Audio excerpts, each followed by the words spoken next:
మేము రాజకీయ నాయకులమే కదా, లేదు మేము అధికారులమే కదా, లేదు మా చేతుల్లో ఒక హక్కు ఉంది, లేదు మాకు వాక్ స్వాతంత్రం ఉంది అని చెప్పేసి ఏ ఒక్కరు రెచ్చిపోయి మాట్లాడినా కూడా దానికి తగ్గట్టుగా ఇప్పుడు శిక్షలు ఉంటాయి. ఈవెన్ సోషల్ మీడియా అయినా సరే ఒక పద్ధతి పాడు లేకుండా మాట్లాడితే మాత్రం తప్పకుండా శిక్షార్హులు అనేది ఈ మధ్య కాలంలో అమలయ్యే పరిస్థితులు అయితే కనిపిస్తున్నాయి. దీని మీద కొంత చర్యలు తీసుకుంటూ ఉన్నారు, సెక్షన్స్ లో మార్పులు వస్తూ ఉన్నాయి. సో ఇలా కొంత ఒక ప్రాసెస్ అనేది స్టార్ట్ అయింది. సో మరి ఈ పరిణామంలోని ఇప్పుడున్న పరిస్థితుల్లోని ముఖ్యంగా ఆంధ్ర రాష్ట్రానికి సంబంధించి ఒక పక్క రాజకీయంగా, అలాగే ఒక పక్క మాట్లాడే విధానాన్ని మార్చుకోవాలి తమ వైఖరిని అంటూ కూడా పాత నాయకులు ఎవరైతే ఉన్నారో వాళ్ళు చేసిన చిట్టాలన్నింటినీ కూడా బయటకు తీస్తున్నట్టు కనిపిస్తుంది. సో ఈ నేపథ్యంలోనే కొన్ని రకాల కేసులు ఫైల్ అవుతూ ఉన్నాయి. అలాగే మనం చూసాము కొన్ని లిక్కర్ స్కామ్స్ అని, లేదా మాటలతో దాడి చేసి భూతు పురాణాలు వాడినా కూడా వాళ్ళను కూడా అరెస్టులు చేస్తున్న దాఖలాలు అయితే కనిపిస్తున్నాయి. సో ప్రస్తుతానికి ఎన్నో రోజుల నుంచి కూడా ఎదురు చూస్తున్న ఆర్కే రోజాకి సంబంధించి కూడా ఈ రోజు ఒక ఇష్యూ అయితే మొదలైంది. సో మరి ఒకరి తర్వాత ఒకరు వైసీపీ నేతలు అరెస్టుల పర్వం కొనసాగుతుందా అనే క్వశ్చన్ కి ఈ రోజు ఒక ఎక్స్క్లమేటరీ మార్క్ అనేది కనిపిస్తోంది. సో ఇంకా ఇది కొనసాగే అవకాశం ఉంది అన్నట్టు. మరి ఇప్పుడు రోజాకి తిరుపతి పోలీసులు నోటీసులు జారీ చేశారు 30వ తారీఖున అటెండ్ కావాలి అని చెప్పేసి. ఏ కేసు నేపథ్యంలోని, ఎందుకంటే మనం గతంలో ఆల్రెడీ చూసాం ఆడుదాం ఆంధ్రాకు సంబంధించిన కేసుకి సంబంధించి కూడా అది కూడా ఉంది. ఎప్పుడెప్పుడు అని ఎదురు చూస్తూ ఉన్నారు అందరూ కూడాను, స్కామ్ జరిగిందేమో అన్న ఒక నమ్మకంతో. సో అసలు ఇప్పుడు ఎందుకు నోటీసులు ఇచ్చారు, మరి ఆవిడ అటెండ్ అవుతుందా, ఆవిడేం సమాధానం చెప్పింది, అసలు దేనికి, ఇది మనం మాట్లాడదాం. మనతో పాటు senior journalist doctor Durga Vadlamani గారు. నమస్తే మేడం. నమస్తే మేడం.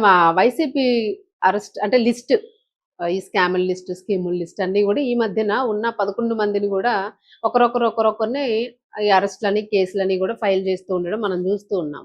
సో ఎప్పుడెప్పుడా అని చాలా మంది ఎదురు చూస్తున్నది ముఖ్యంగాను ఆర్కే రోజా విషయంలో. సో ఈ ఆర్కే రోజాకి సంబంధించి బాగా ప్రచారం అయింది ఆడుదాం ఆంధ్రాలోని క్యాపుల దగ్గర కూడా ఈవెన్ స్కామ్ చేశారు. సో ఇప్పుడు చూసుకుంటే అసలు ఏ కేసు మీద ఈ 30వ తారీఖున అటెండ్ అవ్వాలి అని చెప్పేసి నోటీసులు వచ్చినాయి? ఆడుదాం ఆంధ్రాక, లేదు ఇంకేదైనా ఇంకొకటి ఉందా? అంటే ఇప్పుడు ఈ నోటీస్ తిరుపతి ఈస్ట్ పోలీసులు ఇచ్చారు. దేనికి అంటే వాళ్ళు గతంలో ఒక పేపర్లు తగిలేశారు. అంటే ఈ వార్తాపత్రికలు ఉంటాయి కదా, ఆంధ్రజ్యోతి వార్తాపత్రిక అనుకుంటా, అదొకటైనా ఈనాడు పేరైతే రాలేదు. సో ఆంధ్రజ్యోతి పత్రికలు తగిలేశారు.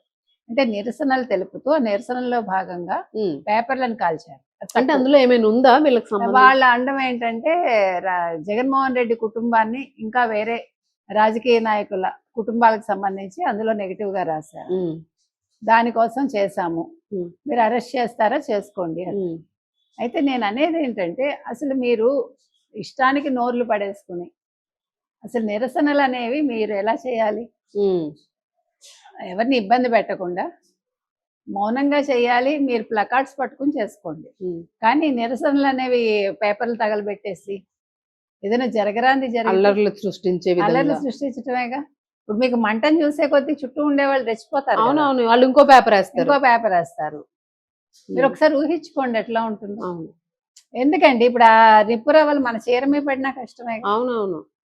ఇప్పుడు అదే నిప్పురవ్వ ఆవిడ చీర మీద పడొచ్చు, ఎవరు చెప్తారు? అందులో ఏం చీరలు కట్టుకుంటామో తెలియదు ఎవరైనా సరే. ఇప్పుడు ఆవిడనే కాదు, నేను అనేది ఏంటంటే, మనం తెలియకుండా చేసే కొన్ని పనులకి పక్క వాళ్ళు బలవుతూ ఉంటారు. ఇప్పుడు మొత్తం మీద ఆర్కే రోజాకి నోటీసులు ఇచ్చారు. ఇప్పుడు మీకు నగరిలో సంబరాలు మొదలు పెట్టుకున్నారు మహిళలు, ముఖ్యంగా నగరి ప్రజలు కూడా. ఎందుకో ఈవిడ ఎప్పుడు అరెస్ట్ అవుతుందని. అదేదో దీపావళి, ఇంకొక మరో చిన్నపాటి దీపావళి చేసుకునే అదే కదా, ఎప్పుడో రావాల్సిన దీపావళి ముందే వచ్చేస్తుంది. నిజమే, నగరి ప్రజలు వ్యతిరేకంగానే ఉన్నారు మొదటి నుంచి కూడా, అన్సాటిస్ఫైడ్ గా. ఎందుకంటే అసలు మున్సిపల్ ఆఫీసు గేటు తాకనివ్వలేదు అక్కడ మహిళల్ని. చచ్చిపోయింది కదా మనిషి. అదే ప్రజల్లో వాళ్ళ హక్కు మేడం అది. ఇప్పుడు ఎన్నుకున్నది ఎందుకు? అసలు దొరస్వామి ఎన్నుకోవటం అనేది ప్రజలు చేసిన తప్పు కదా. ఎన్నుకున్నాక ఈవిడ ఏం చేసింది అసలు నగరికి? అవును, అసలు గత 5 ఏళ్లలో ఆవిడ ఏమైనా చేసిందా? అధికారంలో ఉండి ఏమీ చేయలేదు. ఈ 2 ఏళ్లుగా ఎక్కడికి వెళ్ళలేదు. ఈవిడ ఎక్కడికి వెళ్ళారు? తిరుపతి దర్శనం, తమిళనాడుకి వెళ్ళారు ఈ 2 ఏళ్లలో. తర్వాత అది స్టాలిన్ కోసం ప్రచారానికి వెళ్ళారు. స్టాలిన్ ఓడగొట్టారు, ఎమ్మెల్యేగా కూడా కాకుండా చేయగలిగారు. ఈవిడ ఏ పార్టీ తీసుకోలేదు, సినిమా వాళ్ళు తీసుకోలేదు.